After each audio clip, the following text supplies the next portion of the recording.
What's going on, everyone? Welcome back to another episode of the JT Sports Podcast. I'm your host, JT. We got an exciting week of college football coming up, and the game that I'm the most excited to watch this weekend is UCF versus Florida. I know a lot of you guys don't share the same amount of enthusiasm for this game as I do, but being a Florida boy all my life, when it comes to college football in this state, you've only thought about three programs, that being Miami, UF, and FSU. And UCF forever has been an afterthought. They don't get lumped in that big three. They get pretty much categorized as a lower tier program beneath those three schools. They get lumped in with FIU, USF, and FAU. But if they can win this game, they could now put themselves in that discussion that they're part of the big boys when it comes to football programs in this state. There no longer will be a big three if UCF beats Florida this weekend. You would now have to say that there's a big four. And there's large implications for this game for Florida, in particular for Billy Napier, because if UF doesn't win this game, I don't see how Billy Napier can have access to Florida's facilities on Sunday morning. This is a must-win game for him, and I want to break down why this game is probably the biggest game of his coaching career at Florida up to this point. I got some thoughts on Georgia because I've seen a lot of comments on my recent content about Georgia being overrated. And I want to talk about the PAC12 making their re-emergence, my thoughts on what they're doing as far as the teams that they've added to their conference. Before we dive into it, do me a favor. Hit that like button, subscribe to the channel, turn on post notifications so you don't miss when we go live and drop new content. Remember that you can find this episode not just on YouTube, but on all podcasting platforms, Apple, Spotify, Amazon, wherever you get your podcast from. The JT Sports Podcast is available. If you enjoy, give us a 5-star review. Greatly helps us out a lot. Giving us a 5-star review is the equivalent to donating $1,000 to the channel. Helps us out a lot. And I know a lot of you guys listen to podcasts out there, so go ahead. If you enjoy, give us a 5-star review. Let's dive into it. UCF versus Florida is a massive game for Billy Napier's future as the Gators head coach, because if the Gators lose this Saturday to the Knights, they would now be 0-2 at home, by the way, against two of the biggest schools in the state of Florida, which would be detrimental not only to this program's perception, but it also would hurt them in recruiting, because Gainesville and Orlando are not that far away from each other. It's only like a 2-3 hour drive max. And for UCF, if you win this game, it gives you a lot of recruiting momentum, because Gus Malzahn, he might be able to take this win potentially and use it to flip some of Florida's recruits. He may say, why do you want to play for Florida when we just beat them? They may be the worst team in the state as far as them being a P4 program, and they're on the downturn. When you can come to a program like us, being in Orlando, in a premier city that's a hot tourist attraction, you know, coming to UCF would be better for your career than it would going to Florida and not knowing if you're going to be properly developed by Billy Napier. And for Billy, you know, like, a loss here, you really got to believe that Florida has no choice but to pull the trigger on firing him, no matter how difficult it may be to find an interim head coach to get them through the rest of the season. You can't allow risking Billy Napier to lose this game and potentially allow you to lose to Florida State as well, because that means that you will be 0-3 when it comes to the Florida Gauntlet. You've lost to three of the biggest programs in the Sunshine State. You cannot allow that to happen. Like, Billy Napier has to beat UCF this weekend. Florida has the better roster. They got the home field advantage. Playing in the Swamp is a tough place to play for anybody. But to allow two big programs in the state of Florida to come into your trap and take over your trap, it's just downright embarrassing. And Florida should win this game. You know, they got a really good offense. They're able to run the football. We saw with UCF's recent loss to Colorado that defensively, they aren't that good. So Florida should be able to score a lot of points in this game. And defensively, I do like the matchup of Florida's defensive line against the O-line of UCF. And UCF is also a one-dimensional team. If you can stop their ground game and you force them to become a pass-heavy team, you got the opportunity to force KJ Jefferson to make a few mistakes. He also isn't that accurate as a passer. So there is a pretty good chance that Florida can walk out of this game with the win. But if they don't, you know, Billy Napier can't be allowed to stay along or stay around any longer. You know, like, I know the buyout is still a lot of money for Florida to pay, but you just can't allow this dude to continue to kill your program's prestige. Because when you think of Florida, you think of that magical number 15, not talking about Graham Mertz, I'm talking about Timothy Tebow. You think Urban Meyer. You think of all the success that Florida had in the mid-2000s. And for them to just lose to a team like UCF, it would just be a sign that the mighty truly have fallen, because for a very long time, UCF beating Florida was something that you never thought was possible, because UCF has never really been perceived to be on the same level as what Florida is. If anything, UCF forever has been the little brother, and they want to get to the same level that Florida currently is right now.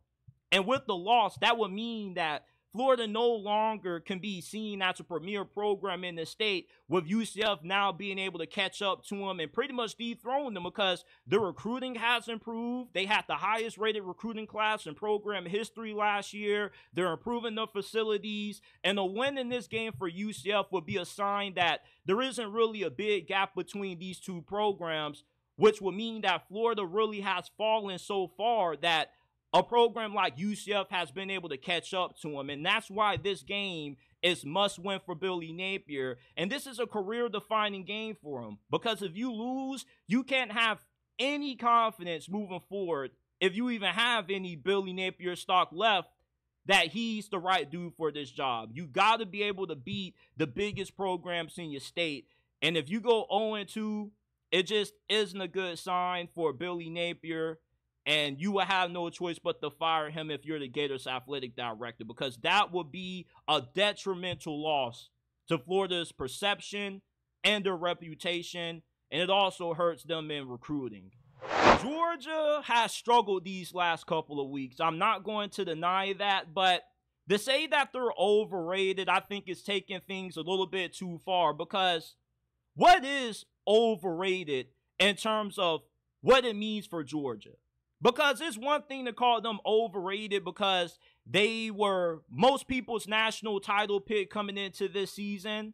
And with how they struggled the last couple of games they played, having to come back from behind and falling short of their comeback on the road against Alabama, and a week prior, barely being able to squeak out a win on the road against Kentucky, it's fair to say that Georgia isn't the dominant team that we've seen them be the last couple of years. But to say they're overrated, you're taking things a little bit too far, because if you're saying Georgia's overrated, you're basically saying that they're not a good team pretty much, because there are only about 3 teams in the SEC right now that you can make the argument are flat out better than Georgia: Alabama, Texas, and maybe Tennessee. That's about it. If Georgia plays any other team in any other conference, not named Ohio State, Oregon, they probably smash them by at least 2 touchdowns or more. Like, playing in the SEC is the toughest conference to play in college football, with the amount of quality teams that are in this conference. And although there is a talent gap in this conference between the elite teams like Tennessee, Texas, Alabama, and a team like Oklahoma, Kentucky, the gap isn't as wide as what you may think. Because with the transfer portal, this new era of NIL, it's been able to help programs like Kentucky somewhat close the gap between the elite teams in this conference. And you can say that there's about 7-8 teams in the SEC this year that could be playoff caliber football teams, Missouri, Oklahoma being the few. But the reason why I don't see Georgia being overrated is because they still are one of the best teams in college football. They got an elite roster top to bottom. The problem with Georgia is that they don't have the same amount of depth on the line of scrimmage that they've had in years past, because from 2021 to now, Georgia had a legendary run when it comes to the amount of talent that they've been able to put in the NFL on their offensive line and defensive line. Like, they had some historically great units these last couple of years, and it's hard to continue to pump out legendary O-lines and D-lines consistently, even if you are the football factory that is Georgia.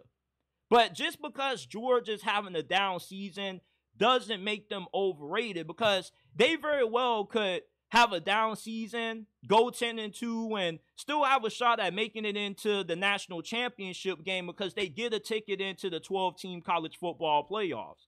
And with the injuries that Georgia is dealing with right now, this is a team that you probably have your best chance at beating them now versus playing them later, because if they get into the 12-team playoffs this year and they get fully healthy, you once again could see Georgia hoisting up that national title trophy, because the transfer portal kind of has hurt Georgia because they haven't been able to maintain that same level of depth that they had in years past. You see, in 2021, 2022, Georgia was about 2-3 deep on the O-line, D-line. They don't have that this year, and they've definitely looked as vulnerable as they've ever had under Kirby Smart these last couple of years. But you can't call Georgia overrated when most of college football wouldn't be able to beat this team. There's only a few teams that you can say is better than Georgia. So how are they overrated? Are they overrated in terms of them not being the best team in college football? Because most people had different opinions about who they thought was number one. Some people felt it was Georgia. Some people felt it was Oregon. Some people felt it was Ohio State. And they still are a top 5 team. If they were to play any other team, not named Bama or Texas, they probably would at least be a touchdown favorite. You know, they still got a really good defense. Offensively, they still don't have identity. You know, they haven't been able to have a lot of success running the football compared to years past. Carson Beck has had a few down performances, but they still have one of the most talented rosters in college football. And we know that Kirby Smart is still one of the best in the sport at what he does. So I can't say that Georgia's overrated, only because they lost to an Alabama team that you can say right now looks like the front runner to not only win the SEC, but to win the Natty, with how good of a coach Kalen DeBoer is and Jalen Milroe being a Heisman contender right now. You know, Alabama has a really good team. I don't think that you can take that Alabama loss and use it to justify Georgia being overrated. Same thing with that Kentucky game. It's hard to win on the road in the SEC, no matter who you are. If you are an elite team, you got to be able to win close games on the road. That's what Georgia did. The teams that are good but not elite struggle to win road games. You know, for Georgia to be able to squeak out that game against Kentucky, and what a lot of people don't understand is that Kentucky normally plays Georgia pretty closely. You know, some of those games on paper look like blowouts when you look at the box score, but if you actually watch the games, like, Kentucky normally does a pretty good job of matching Georgia's physicality. They're normally pretty good on the line of scrimmage on both sides of the football, and they normally do play Georgia pretty tough. But with Georgia having a down year and Kentucky being so stout on the line of scrimmage, you know, they were able to punish Georgia for their lack of depth. But with Georgia having to make 2 more road trips against Texas and Ole Miss, I expect them to win one of those 2 games. You know, I don't know if Ole Miss is the team that we thought they were coming into this year. If anything, I would call Ole Miss overrated before I call Georgia overrated. Because Georgia's expectations, their goals are still all in front of them. And with how good Georgia is from a talent standpoint still, I don't get the claims of them being overrated. Like, they beat Kentucky. Yeah, you expect them to dominate in a game like that, but it's the SEC, people. With how oversaturated conference realignment has made this conference. They're not going to be the only perceived elite team that has a close win on the road. You're going to see Texas probably have a close win against a team you expect them to beat. Same thing for Alabama. You know, they're going to have a game that they struggle to win, that they have to kind of hit that trap door button to walk out with the victory on the road. But Georgia still is a really good team. I still believe that this is a top 3, top 5 team in college football, and I just can't agree that they're overrated. So the Pac-12 is back. They have been doing their best to try to keep themselves afloat. They have added Boise State, Colorado State, Fresno State, San Diego State, Utah State, and they recently just picked up Gonzaga, who's a massive addition when it comes to that conference in the college basketball sense.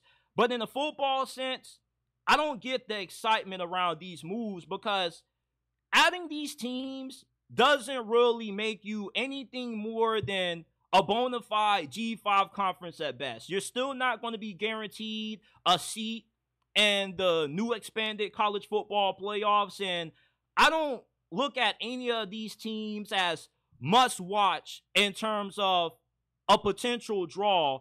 If you got games being played in the same time slot as the SEC, the Big Ten, like who would want to tune in to Boise State playing Washington State when you got other options out there? You feel me? Now, if the Pac-12 is on at 11, 12 o'clock, and these are the only games that you can watch at that time, then of course I'm going to tune in. This is the main reason why I love the Pac-12 so much, because after the primetime 7:30 game was over, you could still watch some football at 11 o'clock, 12 o'clock in the morning, like you could with the Mountain West and the Pac-12, and that's why I love watching the Pac-12 so much. I love Pac-12 After Dark. Being the East Coast guy, having so much love for football, I just love being able to have an added 4 extra hours to watch some football and go to sleep once these games are over. But if you're trying to say that the Pac-12 is going to be able to generate some good ratings now with these teams, like, you're lying to yourself. You're just being too optimistic. Okay, it's one thing to enjoy Pac-12 football and not want to see this conference die and become extinct, but it's another to be delusional and say that these teams that the Pac-12 added are going to help them ratings-wise because these are going to be must-watch games. Like, a lot of these teams, nobody really cares about outside of where they are locally, their local fan base and their alumni. Nobody's going to be tuning in to watch San Diego State and Fresno State. No disrespect to those programs, but the Pac-12 is just making moves to stay afloat because they don't want to die out. These are not moves that makes them a major player in college football. If anything, it just kind of makes you laugh at them because this is a pathetic attempt to stay alive. They're just trying to add whoever they can get to join instead of trying to add some quality teams. Like, if they were adding teams like SMU, Memphis, that would be different because those teams are legitimate P4 programs, in my opinion. If you was to put them in the ACC like they already are, well, SMU is, Memphis is still in the American, but Memphis should make that jump into being a P4 program. They definitely have the resources and the facilities to do so.